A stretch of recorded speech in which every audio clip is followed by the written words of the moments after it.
por isso, que falamos aqui uma parábola bem pequena que Jesus disse, Mateus 13:44. Já vou entrar no processo aí de sede e mais fome por Deus, mas dá uma recapitulada aí. Mateus 13:44, NVI, diz o seguinte: o reino dos céus é como um tesouro escondido em um campo.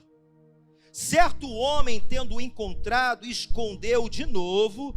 Então, cheio, diga comigo, cheio de alegria, não é de desânimo, não é de tristeza, não é por obrigação, não é fazer por fazer, mas cheio de alegria foi, vendeu tudo o que tinha e comprou aquele campo. O homem encontrou um tesouro maior. Querido, nós só vamos abrir a mão dos tesouros da terra se você tiver um encontro com o tesouro do céu. As coisas desse mundo continuam a nos prender, é porque está faltando o verdadeiro encontro com um tesouro maior. Porque a gente só vai abrir mão daquilo que é menor por algo maior. Esse homem entendeu: meu Deus, eu encontrei um grande tesouro. O que eu vou fazer? Vou esconder, vou pegar todo o meu recurso, vou comprar esse campo, e cheio de alegria faz isso. Ou seja, ele dispôs de todos os recursos. Aleluia. Ele entregou tudo o que ele tinha por algo maior. Jesus é maior do que teu vício. Jesus é maior do que a prostituição. Jesus é maior do que a pornografia. Jesus é maior do que esse namoro que tem te impedido você crescer. Jesus é maior do que todos os ídolos deste mundo. Ele é o Rei dos Reis, Ele é o Senhor dos Senhores, Ele é o nosso autor e consumador da nossa fé. Ele é a fonte da vida. Ele é maior do que tudo. Quando nós encontramos, meu Deus, vale a pena abrir mão disso tudo. Vale abrir mão dessa vidinha que eu estava levando para mim viver algo maior, que haja propósitos de Deus em minha vida. Quando realmente temos o verdadeiro encontro. E isso se faz não porque devo fazer, ou por uma obrigação, ou por uma culpa. Se eu não fizer, Deus vai me ver de uma forma errada. Não, eu devo fazer isso por prazer. Eu não devo servir a Deus por medo. Eu não devo servir por culpa. Se eu não fizer eu vou ficar mal visto, as pessoas vão falar de mim. Talvez eu não estou fazendo aquilo, realmente está no coração de Deus, mas eu vou tentar fazer. Não, querido. Faça primeiro por prazer. Temos que fazer algo por amor. Aleluia. Por ter um entendimento, uma compreensão melhor de quem é Cristo em nossa vida. Então, querido, só é possível tirar o nosso coração da terra quando de verdade encontramos um verdadeiro tesouro do céu, como eu falei. Então não podemos ser discípulos de Cristo, seguidores de Cristo, se não vemos Jesus como um tesouro superior aos outros. Guarda isso. Se você não vê Jesus como um tesouro maior na sua vida, você vai abortar a sua missão. Você vai abortar a sua caminhada. Você vai se perder no caminho. Eu não posso desejar ser um seguidor de Cristo, um discípulo, se Cristo não é um tesouro superior aos demais. Porque de repente, esses tesouros menores podem sabotar a sua caminhada cristã. Então eu preciso, querido, entender que Cristo é maior do que tudo. E por isso que Paulo, eu amo essa expressão que ele fala aqui, capítulo 3, 7 a 8, isso aqui é lindo demais, não é isso? Filipenses, capítulo 3, 7 a 8, da NVI. Vamos lá. Filipenses, capítulo 3, do 7 a 8. Mas, esse é NVI? Então eu botei errado aqui. Vamos ficar com essa mesmo. Contudo que para mim era lucro, passei a considerar como perda, por causa de... O que Paulo ele contemplou e adorou, ele viu ao ponto de tudo que ele tinha em sua volta e de todas as suas conquistas ser considerado perda para ele. O que esse homem contemplou? O que ele adorou? Quando Paulo teve encontro com Cristo no caminho de Damasco, a sua vida foi altamente transformada de uma forma imediata e contínua. Ele começou a viver por propósito agora. Então, querido, com tudo que para mim era lucro, passei a considerar como perda por causa de quem? de Jesus. Ele continuando dizendo: mais do que isso, considero tudo como perda, comparado com a suprema grandeza do conhecimento de Cristo Jesus, o meu Senhor, por quem perdi todas as coisas, eu as considero como esterco para poder ganhar mais Jesus. Meu irmão, isso tem que ser uma verdade para todos nós. Ele não está falando que talvez a língua que ele tinha, porque Paulo era um poliglota, Paulo tinha um estudo muito, é um cara com uma mente brilhante, intelectual, estudado aos pés de Gamaliel. Ele não estava desconsiderando isso. Claro que tinha o seu valor, mas ele está falando comparado com aquilo que eu encontrei, com aquilo que eu presenciei, com aquilo que eu contemplei, com aquilo que realmente, a experiência que eu tive com ele, meu irmão, eu considero tudo isso como perda para ganhar mais de Jesus, para estar mais próximo de Jesus. Então, querido, na verdade, o nosso nível de maturidade cristã vai ter a ver com o teu nível de contemplação. Quanto mais você adora a Deus, quanto mais você se aproxima e se relaciona, você mais cresce em Deus, mais maduro você fica.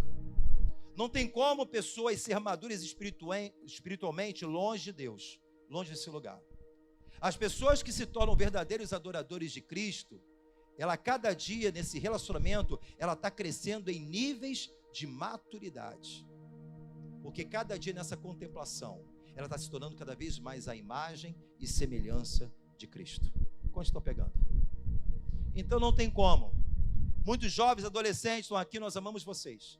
Pais preocupados com muitos filhos. A gente fala, vai para a igreja. E às vezes as coisas não mudam. O pastor está vindo até para a igreja, mas as coisas não mudam. Por quê? Porque o filho tem que entender que esse lugar de ser transformado é na adoração, no seu quarto a Deus. E infelizmente nenhum pai pode fazer isso pelo filho, só pode orientar. E se o filho é inteligente, faça. Porque Deus te chamou para você ser parecido à imagem e semelhança do Senhor. Como é que você vai fazer isso? Pela força do braço? Não. Quando você decide entrar nesse lugar, eu quero conhecer a Deus, eu quero adorá-lo, e nesse meu tempo, Deus vai transformando a nossa vida em sua imagem, em sua semelhança. Porque tudo aquilo que você adora se tornará semelhante. Aonde está o seu coração?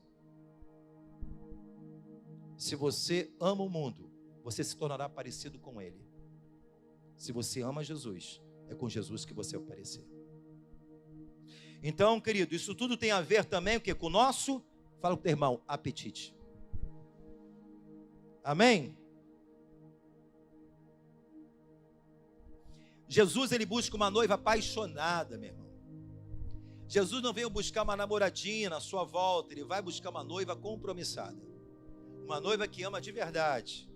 Uma noiva que está na expectativa do noivo. O noivo ainda está longe. A sua volta, ninguém sabe o dia e nem a hora. Mas a noiva, quando está distante, já viu aqueles filmes, né? Que o soldado vai para a guerra e aquela noiva fica na expectativa do seu casamento. E ali, de surpresa, o seu amado foi convocado para estar numa frente de batalha. Aí eles se comunicam através do quê? Das cartas. Aí ele escreve uma carta calorosa, ele escreve uma carta apaixonada, com uma saudade, não vê a hora, o tempo, o dia para chegar, para que ele tenha encontro com a sua amada.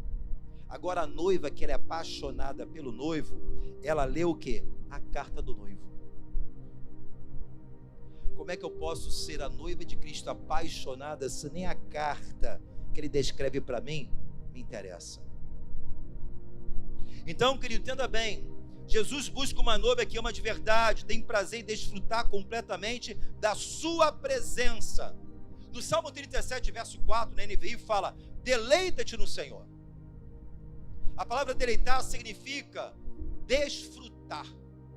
Eu tinha um pastor que um dia eu convidei para estar pregando aqui, um pastor amado, ele falava desse versículo, ele fala, deleita, Jesus é o nosso colchão, melhor do que o ortobom. Deleita significa o que? Desfrutar. Pastor, eu tenho uma enorme gratidão por Deus. Agora, escute, gratidão é diferente de desfrute. Você pode ser muito grato por uma pessoa e nunca ter desfrutado da sua presença. Vou dar um exemplo para você. A gente bota o lixo aqui na nossa região, toda quarta, sexta-feira, o lixeiro passa, não é isso? A Colurbe, não é isso? Nós somos gratos por esse pessoal da limpeza, pela vida deles, né? Tira o lixo da casa, aquele mau cheiro, vai embora. Então eu sou muito grato pela vida deles. Aí você pergunta para mim, mas pastor, você desfrutou da presença deles? Você já se relacionou com eles? Nunca. Então tem muita gente que é grata a Deus na casa de Deus, mas nunca desfrutaram da sua presença. Nunca vai para esse lugar de contemplação, de adoração, de intimidade. Então, querido, é diferente ser grato do desfrute. Então, querido, o desfrute deve ser feito isso com muita alegria e com entendimento, e nunca na base da culpa ou da obrigação. Eu tenho que entender que esse lugar é um lugar importante para mim, importante para o meu amado. É o desejo que age no coração de Deus para a nossa vida. Então, querido, fala para o seu irmão, somos nós que decidimos o nível de sede e fome por Deus. Às vezes a gente faz oração, não que seja pecado, a gente ora assim, Deus, aumente a minha fome, a minha sede, não é isso? Já orei também assim, irmão. Não é pecado não. Mas se você for para a Bíblia realmente, querido, você não vai ver que havia um pedido como esse. As pessoas decidiam a ter fome e sede por Deus.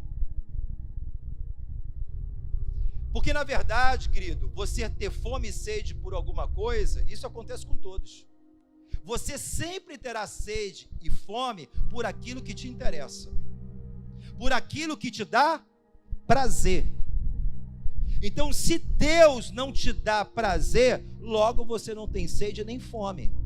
Mas se você entende que este lugar vai te promover um relacionamento, e você, com o tempo, através desse relacionamento, isso vai promover um grande prazer nesse grande relacionamento, você vai ter sede e fome por mais de Deus.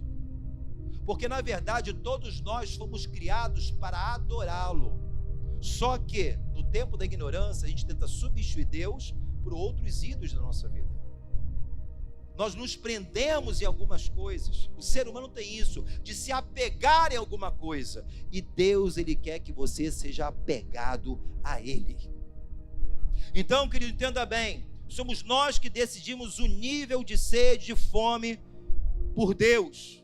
Nós precisamos entender e buscar aquilo e considerar que tem realmente valor para a nossa vida. Então a gente precisa, por quê? Porque na verdade, se você realmente tem buscado tantas coisas e menos a Deus, na verdade você já está farto de muitas coisas e consequentemente você não terá sede nem fome de Deus. Se nós nos preenchemos de todas as coisas desse mundo e menos de Deus, você não terá fome de Deus. Quando a gente olha, né, eu lembro das festas de Natal. Quando eu era solteiro, às vezes a gente ia à casa do colega, do amizade. Aí festa de Natal, todo mundo quer ir na casa de alguém para comer alguma coisa. Tem pessoas que dia de novo faz até jejum. Para quê? Não, eu vou arrebentar quando chegar a noite. Não é assim? Aí o cara fica assim comer o dia inteiro. Para quê? Aí eu vou dar um derrame à noite. Não é isso? Aí o cara não come, fica ali, aí tá fazendo a rabanada, o bolinho de bacalhau, aquela comida não tem honor, mas espera, vai vir a ceia. Aí o que acontece? Você está com fome. Aí você vai naquelas casas dos seus amigos, come a comida ali, come dali, papá comeu, agora eu vou para minha casa que eu vou passar com a minha família. Você comeu de tudo, você está o quê? Já está farto.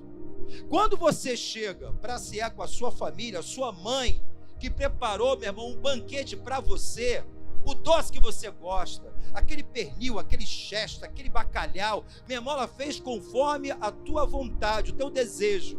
Mas você olha para aquilo tudo diante daquela situação e você vê, caramba, eu estou tão farto. O que você faz? Perde apetite. Ainda que aquele banquete é N vezes melhor do que aquilo que você comeu antes. Mas você começa o que é para não ficar feio, eu dou uma beliscadinha. Eu belisco ali um pedaço do pernil, eu dou uma beliscadinha. Meu irmão, você deixou de comer o melhor banquete porque estava farto de tantas coisas menores.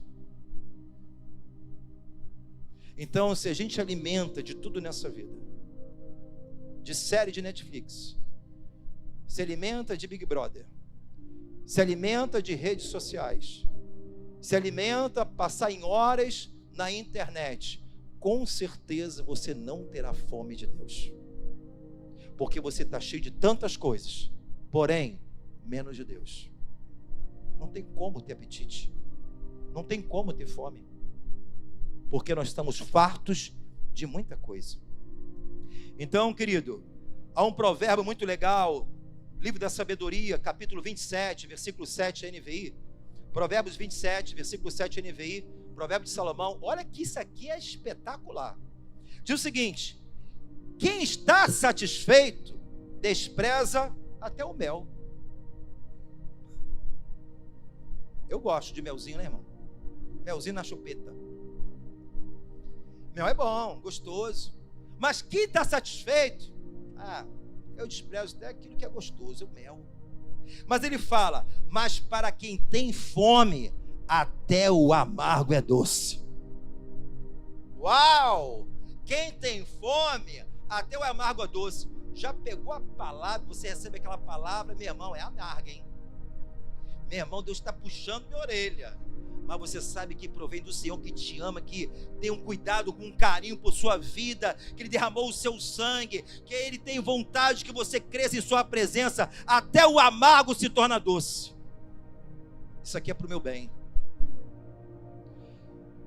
As crianças hebreias, né, tinha uma cultura, os pais, que quando eles recitavam um versículo da palavra, ao pai daria um pouquinho de mel para o filho. Legal isso, hein? Os filhos, quando chegassem, pai, aí dizia ali um versículo lá da Torá, uma passagem. Ele lá botava o mel da boca da criança. Para quê? Para aprender sobre a doçura da palavra e incentivá-lo a conhecer mais a Deus. Ele já aplicava a neurociência sem saber. Isso é um efeito aqui, né? É um efeito aqui. Paulo Vieira, um coach que estava falando aqui pela manhã, ele estava dando uma dica para os murmuradores. E esse coach, ele falou o seguinte: olha, bota um elástico no pulso, toda vez que você murmurar, você estica o elástico e puxa. Caramba, quantas vezes eu estou murmurando por dia? Meu irmão, esse negócio está me machucando. Então isso o quê? Você emite um sinal para o seu cérebro. Isso é neurociência.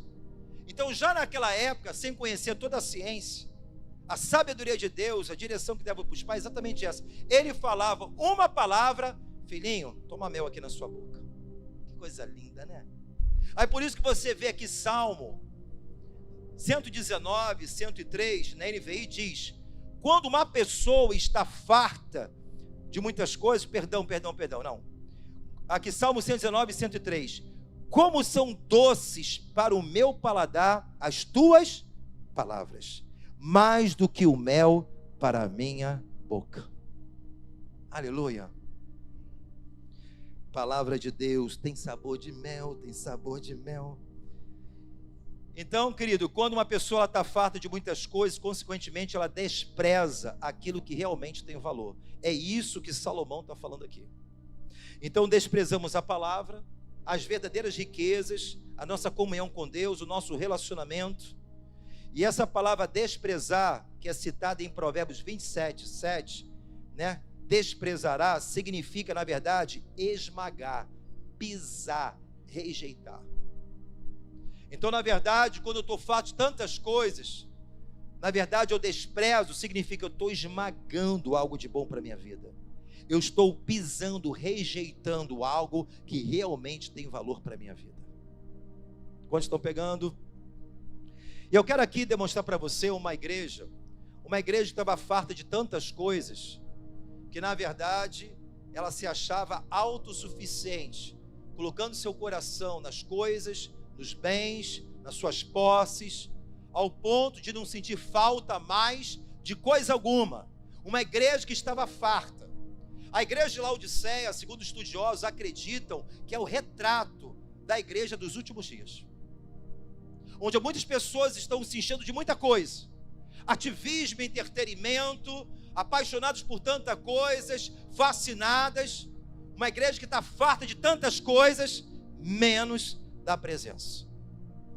A palavra de Deus aqui, falando do texto Laodiceia, em Apocalipse capítulo 3, 14 ao 22, na NVI. Apocalipse 3, 14 e 22. Ao anjo da igreja em Laodiceia escreve: estas são as palavras do Amém, a testemunha fiel e verdadeira, o soberano da criação de Deus. Ele diz: conheço as suas obras, sei que você não é frio e nem quente.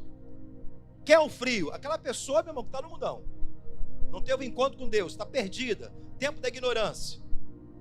E ele fala: você não é frio e nem quente. Quem é o quente? Quente é aquele que é o fervoroso na palavra, é aquele que tem paixão por mais de Deus. Você não é frio e você não é quente, você é o meu termo. Ele diz aqui, ó: melhor que seria que fosse frio ou quente, assim, porque você é morno, nem frio nem quente, estou ao ponto de vomitar. Meu Deus, que coisa, que palavra, hein? Fala assim, que nem o pastor Jeremias, é brutal. Pega isso aqui. Jesus é o cabeça do corpo, sim ou não? Somos o corpo de Cristo, sim ou não? Você só pode vomitar algo que está dentro do seu corpo. E a igreja é o corpo de Cristo. Ele fala: por você não ser frio e por você não ser quente, ser morno, eu estou ao ponto de botar isso para fora, vomitar. Isso está me dando náusea. Então ele diz aqui, ó, ele fala: da minha boca. Agora vem o problema. Qual era o problema dessa igreja? Você diz, a igreja dizia, Laodiceia: estou rico. Em outras palavras, estou farto, né? Dos meus interesses, do amor ao dinheiro, de tudo que ele possa encontrar. Eles se achavam que eram ricos e achavam que não precisava mais o quê? De nada. Ele continua no texto: adquiri riquezas e não preciso de nada. Mas Deus, ele fala: não reconhece, porém que é um miserável, digno de compaixão, pobre, cego e que está nu. Dou-lhes um aconselho. Aí vem um conselho de Deus: compra de mim as verdadeiras riquezas, o ouro refinado verdadeiro no fogo. Você se tornará rico. Compre roupas brancas e viste para cobrir a vergonha da tua nudez. Compre o colírio, abre os teus olhos. Você não está enxergando o verdadeiro tesouro. Abre. Ele fala aqui, ele fala: compre o colírio para ungir os seus olhos e poder enxergar. Repreendo e disciplino aqueles que eu amo. Por isso seja diligente. Cuidado, arrependa-se. Eis que estou à porta e bato. Se alguém ouvir a minha voz e abrir a porta, entrarei e serei com ele, e ele comigo. E ao vencedor darei o direito de sentar comigo em meu trono, assim como eu também venci, sentei-me com meu Pai em seu trono. Aquele que tem ouvidos, ouça o que o Espírito diz à igreja. Então, uma igreja que estava vivendo a sua vida, farta de muitas coisas, e dizendo: eu não preciso mais de nada. Graças a Deus conquistei o que eu quero, adquiri bens, alcancei minha vida profissional, não é isso? Já comprei o que eu quero, eu não preciso de mais coisa alguma. Estou bem resolvido, já estou farto, muito bem abastecido. E Deus fala: não sabe que você é o quê? Um miserável, pobre, cego e nu. E depois Deus aconselha aquilo que a sua igreja deve fazer. Buscar aquilo que realmente tem um verdadeiro valor. Abrir a nossa visão espiritual, que existe algo maior do que tudo isso que nós podemos conquistar. Então, querido, tem muitas pessoas se fartando de tantas coisas. Como eu falei, ativismo, dinheiro, série, bem, entretenimento, fofocas, menos de Deus. Então, se estamos fartos de tantas essas coisas, não haverá apetite por mais de Deus. Então, o problema de Laodiceia não era as riquezas em si, mas aonde o coração dela estava. Quantos estão pegando isso? É problema a pessoa ser rica? Não, não tem problema nenhum. Mas o coração dela estava nessas coisas. Rico estou, de nada tenho falta. Então, querido, estava raiz do problema era onde estava o coração deles, seus bens, as suas riquezas, né? Eu estava lembrando o testemunho de João Bivi. Ele estava falando o seguinte, que ele foi ministrar no Canadá, numa tribo indígena, uma reserva de índios. E ali ele foi requisitado exatamente para levar a palavra, ou seja, as pessoas não tinham muito contato, né, com grandes ministradores, com a palavra, né? Então o pessoal que pediu para ele lá, ele foi com todo amor, se dispôs a estar lá, pegou o avião, chegou na tribo e foi lá e começou a ministrar. Ele viu grupos de índios se aproximando, ele ministrou a palavra, pessoas ali estavam abertas, mas ele reparou que tinha um grupo de jovens, rapaziada, 17 a 18 anos, que estava todos focados na tecnologia que chegou na aldeia.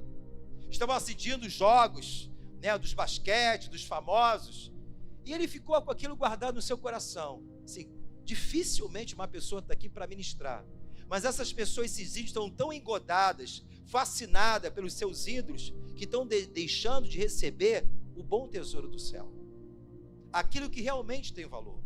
Ele falou que aquilo ali ficou guardado no coração, e logo após, ele foi chamado exatamente para uma cidade americana, em Seattle, né?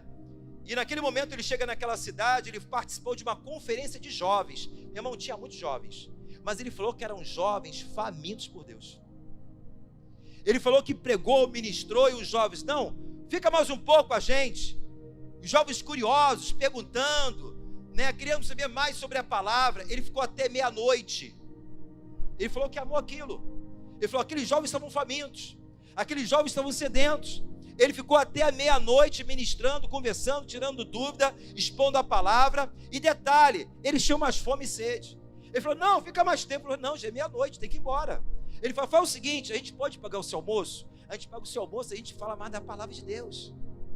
Olha que lindo. No dia seguinte ele falou, está combinado. Quando ele chegou no restaurante, irmão, aqueles jovens eram pessoas de uma boa condição financeira. Quando os jovens chegaram com os carros das maiores marcas, ele sentou com eles da mesma forma faminto. Nós queremos aprender mais sobre Deus, somos apaixonados por Deus. O que isso nos mostra? Que o problema não são as riquezas. Aqueles índios que não tinham tanto luxo, riqueza, mas o pouco que tinham já era suficiente para abandonar o verdadeiro tesouro, aquilo que tem peso maior. Mas aqueles que talvez ali eram mais abastecidos, jovens que tinham um poder aquisitivo maior, eles estavam apaixonados por Deus e que queriam gastar tempo para aprender mais sobre Jesus. Então, na verdade, o problema não é as coisas, é onde está o nosso coração. O que realmente nós nos fascinamos mais? Qual o nosso desejo por mais de Deus? Deus não divide a sua glória com ninguém. Então, queridos, a gente precisa, e diferente de Laodiceia, você vai ver a expressão de Davi, no Salmo 86, verso 1, Davi lhe fala algo aqui, ó. Inclina os teus ouvidos ao Senhor e responde-me, pois sou pobre e necessitado. A pergunta é, aonde que o rei Davi era pobre, irmão? Ele entendia quais eram as verdadeiras riquezas. Para você ter uma ideia, Davi era tão pobre, que ele doou 3.400 toneladas de ouro para a edificação do templo que foi dado a Salomão, porque Deus falou, você não vai edificar, mas o teu filho vai. E detalhe, Deus não pediu nada. Detalhe, foi do seu tesouro pessoal. Porque quando Deus ele tem o nosso coração, ele tem nós por inteiro. Não temos dificuldade de cimar, não temos dificuldade de ser fiel, não temos dificuldade de dar nosso tempo para Deus. Ele dá tudo o que eu tenho, eu quero dar o meu melhor para o meu Senhor. E Davi, certa vez, ele fala, o que eu posso dar para Deus, porque isso tudo é dele. Olha a concepção, olha a visão desse homem. Por isso que era um adorador, por isso que era um apaixonado por Deus, por isso que era um homem segundo o coração de Deus.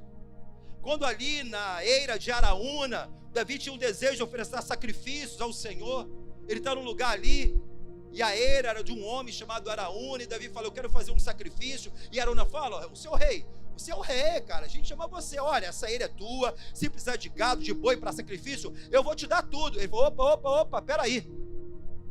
Araúna, eu não quero dar nada a Deus que não tenha preço, que não tenha valor. Às vezes a gente quer fazer isso aqui para Deus, irmão, e acha que está fazendo muito. Quando nós entendemos quem é Ele, quando nós entendemos, então, que ele entenda bem, a verdadeira riqueza para Deus é a maneira que nós devotamos a nossa alma, o nosso coração. A quem? A quem devotamos a nossa alma, o nosso coração, o nosso verdadeiro amor?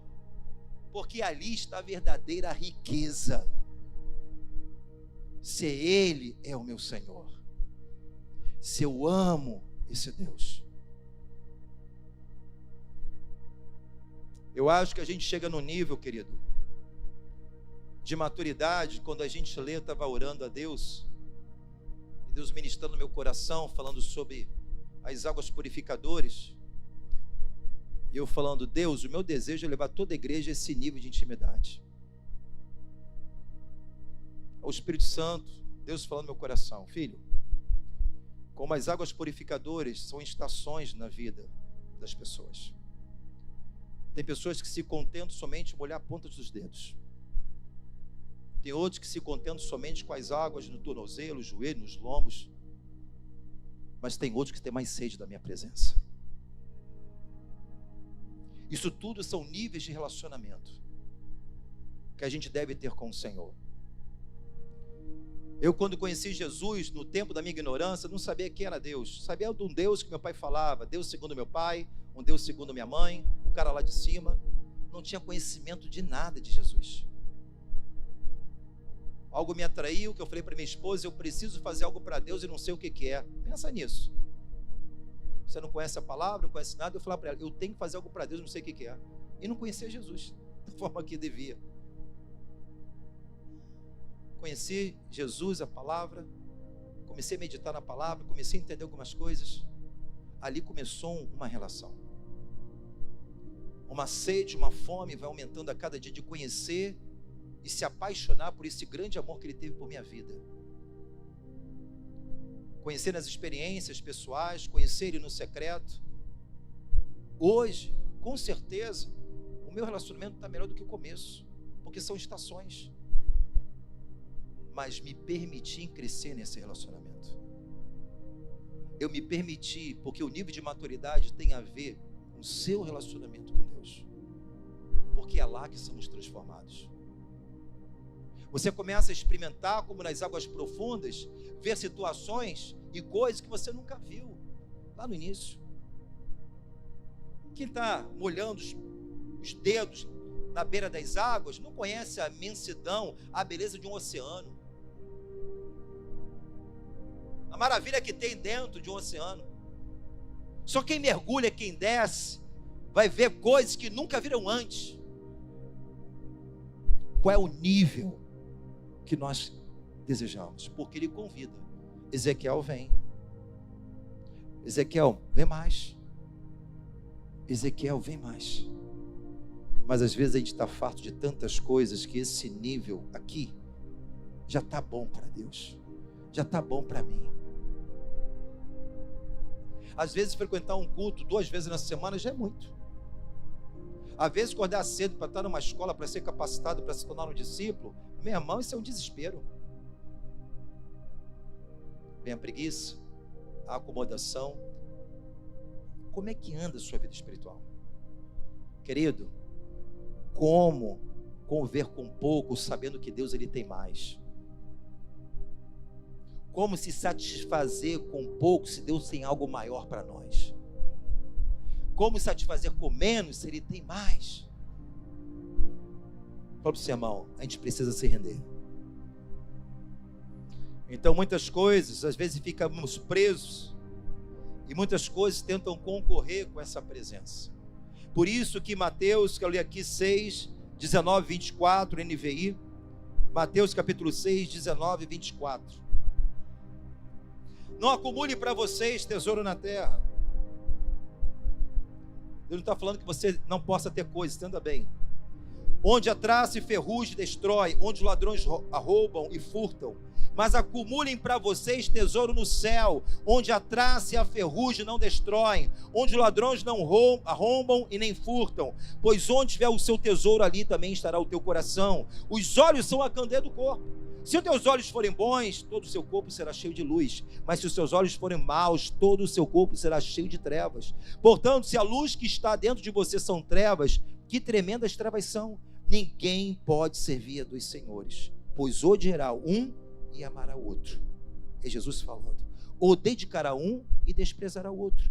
Vocês não podem servir a Deus e ao dinheiro.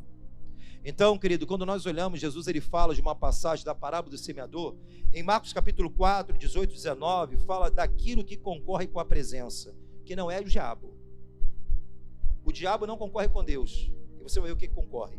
Outros ainda, Marcos 4, 18 e 19, outros ainda, como a semente lançada entre espinhos, ouve a palavra, mas quando chegam as preocupações desta vida, o engano das riquezas, os anseios, ou seja, as seduções por outras coisas, sufocam a palavra, tornando o quê? Infrutífera.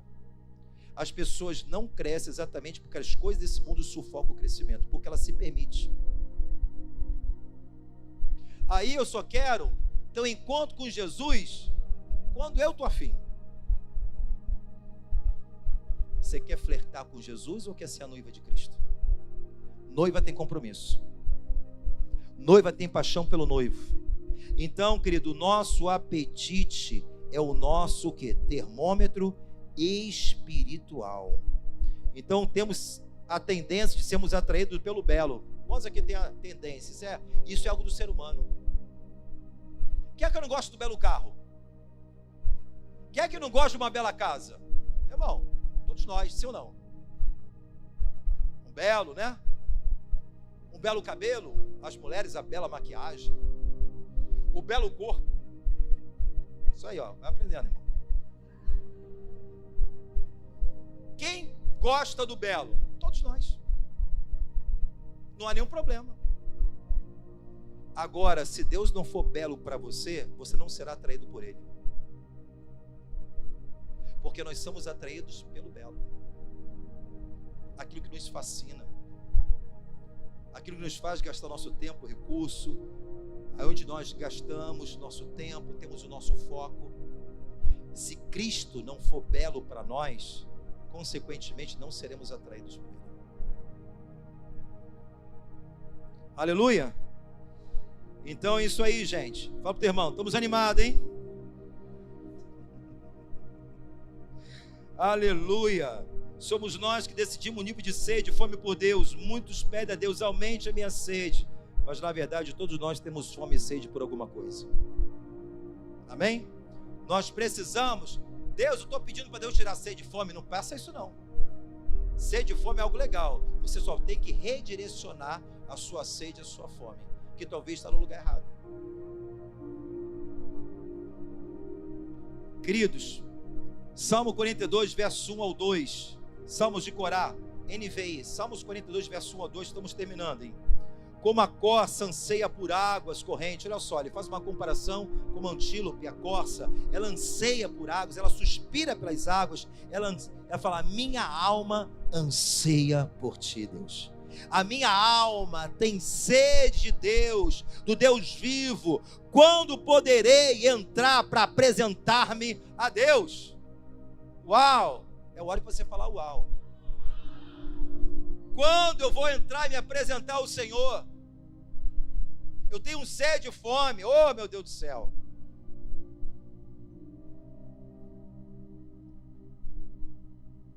Consegue ficar 3 dias sem meditar na palavra, pastor? Sem busca com Deus?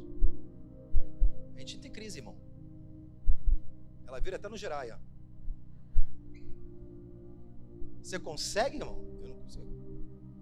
Tu pode estar lá te ver, meu irmão, se você não está buscando como deve, aquilo começa a te incomodar. Começa a dar agonia. Pastor, nunca senti isso. Isso aí para mostrar como é que você está. Um balão de oxigênio nem sabe. O Espírito começa a te atrair. Você sabe que aquele lugar você não pode abandonar. É lá que está a sua vitória. É lá que está, minha irmã, a sabedoria. É lá que está tudo quanto você precisa. Ele é a fonte de tudo.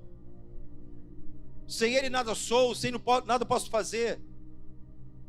Então eu preciso, fome, sede por mais de Deus. Aleluia.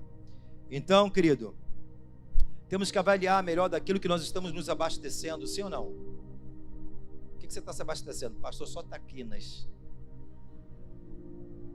O que você está comendo, criatura? Temos que avaliar daquilo que nós estamos nos alimentando, abastecendo, nos enchendo. Quantos entendem que a sua vida foi comprada por um grande preço? Diga glória a Deus. Agora imagina, você conseguiu, ou então alguém te deu uma Ferrari. Aí tu fala uau também, né, irmão? Uma Ferrari, 0 bala. Você vai colocar um combustível batizado nela?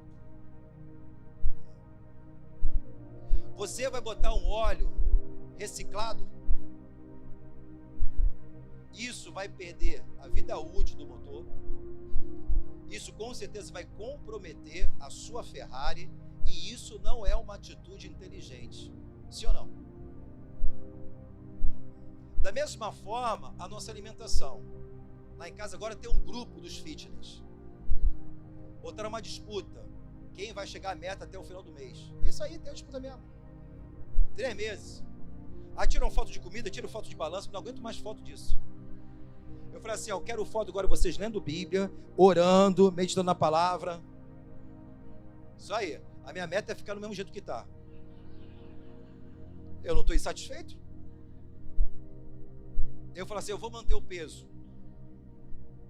Aí o que acontece? Entenda bem uma coisa. Gente, a mudança de hábito, o estudioso fala que quando você começa a botar o teu hábito alimentar, comer coisas realmente que tem qualidade, isso vai levar um tempo, mas daqui a pouco o teu paladar muda.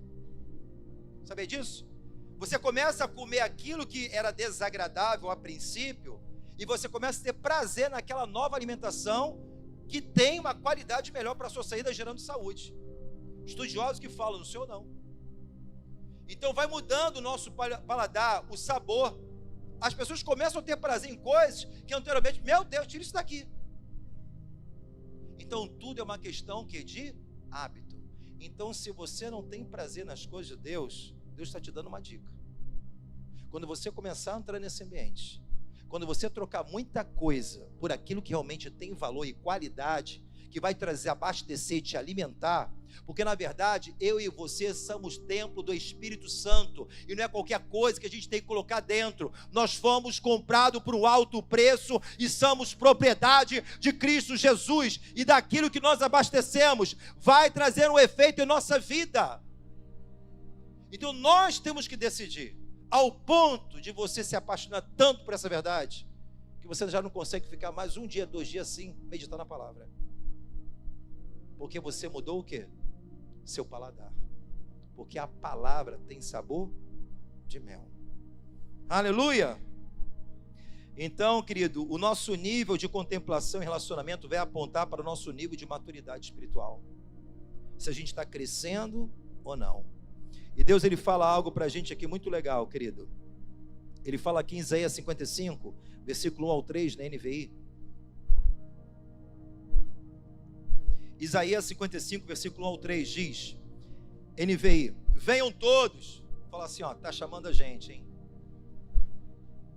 Venham todos vocês que estão com sede, venham às águas. Você que não possui dinheiro algum, meu irmão, fala pro teu irmão, é de graça. Venham, compre e comam. Venham, compre vinho e leite sem dinheiro e sem custo, porque gastar dinheiro naquilo que não é pão e o seu trabalho árduo naquilo que não satisfaz.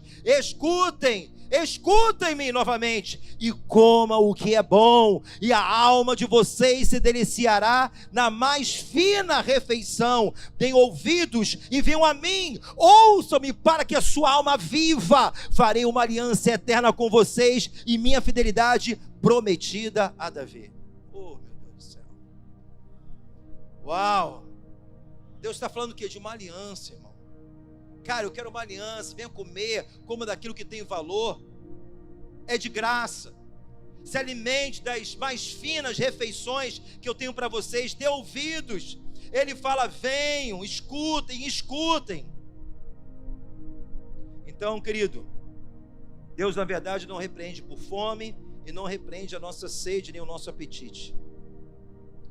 A resposta não é se abster dos alimentos. A resposta é direcionar o meu apetite, a minha fome e a minha sede para o lugar certo. Aleluia! Então, Jeremias, ele fala algo legal, capítulo 2, 13.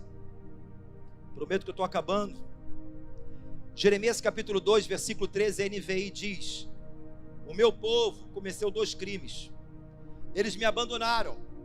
A mim, esse foi o primeiro crime. E segundo, a fonte de água viva. Cavaram suas próprias cisternas, cisternas rachadas que não retêm água. Meu irmão, isso que é foda demais. A gente está cavando um lugar lá, irmão, cavando, buscando, gastando energia em tantas coisas, num lugar que não se retém nada. E estamos querendo ver água dali, queremos coisa dali, temos sede daquilo ali, e não retém nada. E Deus fala: eu tenho um manancial de água aqui para você, ó, que vai gerar vida, tudo de bom, vai gerar vida, crescimento, maturidade, avivamento para a sua vida. Então, querido, Salmo 27, 4. Uma coisa, diz o salmista, uma coisa, como a pastora aqui falou: se aqui o Aladim da lâmpada mágica aparecesse aqui para você, você tem direito de fazer somente um pedido. O que você pediria? Eu queria a promoção no meu trabalho, pastor. Eu queria um carro novo. Meu Chevette velho já deu. O que é Chevette velho? Chevette velho. Pastor, eu queria uma casa nova. Davi falou: uma coisa eu pedi, e eu quero acertar nesse pedido. Eu quero pedir a coisa mais relevante para mim, mais importante. Ele fala: uma coisa eu peço ao Senhor e vou buscar. Não adianta você pedir e não buscar. Fazer a sua parte, que eu possa morar na casa do Senhor todos os dias da minha vida, para contemplar, revelar, adorar a beleza do Senhor e meditar no seu templo, ou seja, aprender com Deus. Eu quero aprender, eu quero ser mais parecido, eu quero buscar mais a Deus. Eu quero realmente entregar a minha vida e derramar a minha vida realmente para aquilo que tem valor. Querido, o meu desejo é que nós possamos ser uma noiva, uma igreja capturado pelo amor de Cristo. Que a gente possa ser capturado por Jesus, por esse grande amor, compreender a largura, a profundidade, a altura, ao ponto de nos render totalmente ao Senhor. Então, queridos, muitos crentes têm seu foco atual não na pessoa do noivo, mas aquilo que o noivo possa oferecer. O que me dói de ver muitos altares, infelizmente, de pessoas que, para atrair multidões, ela ensina somente os benefícios do noivo. Olha, o noivo vai fazer isso para a sua vida. O que você está precisando? Eu estava vendo nessa semana, pelo amor de Deus, irmão, o cara pegou uma passagem de Gênesis, a passagem do dilúvio, que fala que Deus abriu as comportas do céu. Aí fala: Deus vai abrir a comporta. Mas aquele texto não cabe isso, irmão. Aquilo foi juízo. Deus abriu a comporta, vai abrir sobre você também. Eu não recebo isso não, meu irmão. Aí você vem para assim, vem dessa maneira, vem para a igreja, vem com um pano de saco, não sei o que é lá. E detalhe: faça um jejum. Faça um jejum e pede a Deus o que você precisa. Quem é que disse que o jejum é para você extrair coisa de Deus? Jejum, cara, é para mortificar a sua carne e você se tornar mais sensível para ouvir a voz de Deus. Talvez uma direção para você triunfar, conquistar, mas não é para você obter coisas. A oração e as disciplinas espirituais não é somente para mim extrair algo de Deus, é para Deus extrair algo de você. Forjar mais o caráter de Cristo em nós, nos aproximar mais de Jesus. Aí a pessoa, pela ignorância, por quê? As pessoas querem o benefício do noivo, mas não quer a pessoa do noivo. Aí a pergunta é: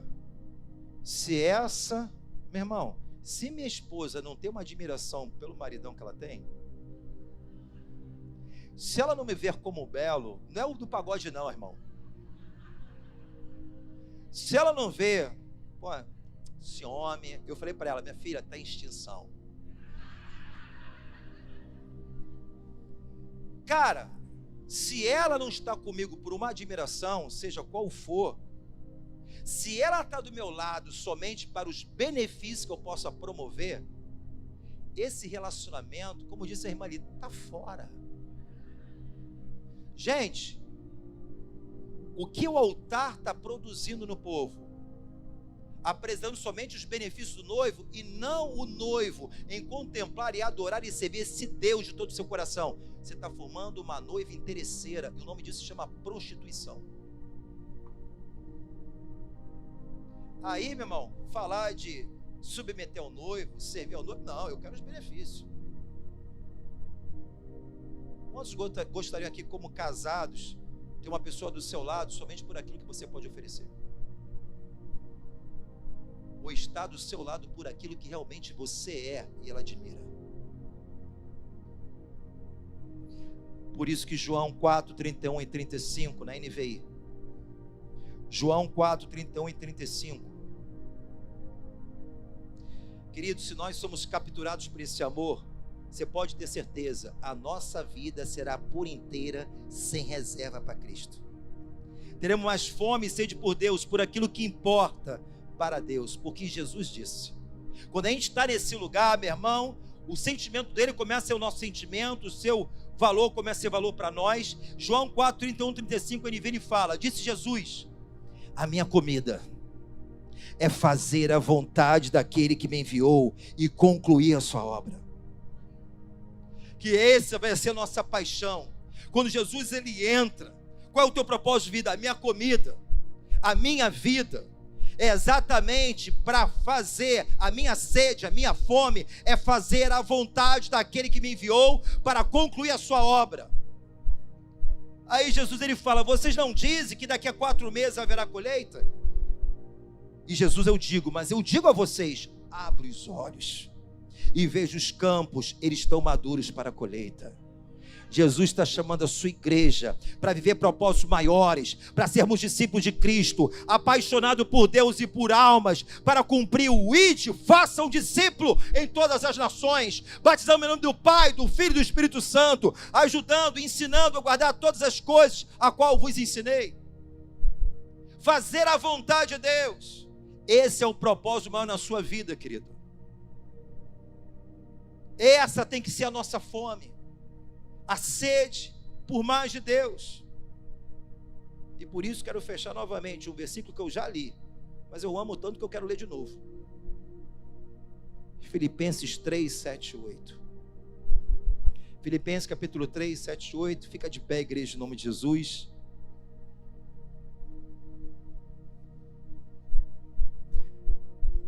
Se temos pessoas mais apaixonadas por Cristo, formaremos mais discípulos.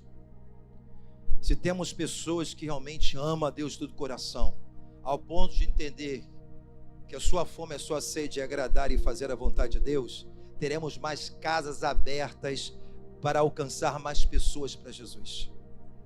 Quando nós entendemos que tudo é dele, por ele e para ele são todas as coisas. Como eu falei aqui de manhã, não pastor, mas a minha casa não dá não, minha casa é linda. Eu comprei um sofá na Casa Bahia de R$3.000. Ele é branco. O senhor quer que eu abra minha casa para os crentes lá que comem pra caramba lá, comer aquele fofura lá e deixar aqueles farelos no meu sofá? A resposta é, o teu sofá não é dos céus, mas a alma que vai sentar lá herda o reino dos céus. O teu sofá fica, mas essa alma ela pode subir aos céus. Filipenses 3, 7 e 8. Que essa venha a ser nossas palavras.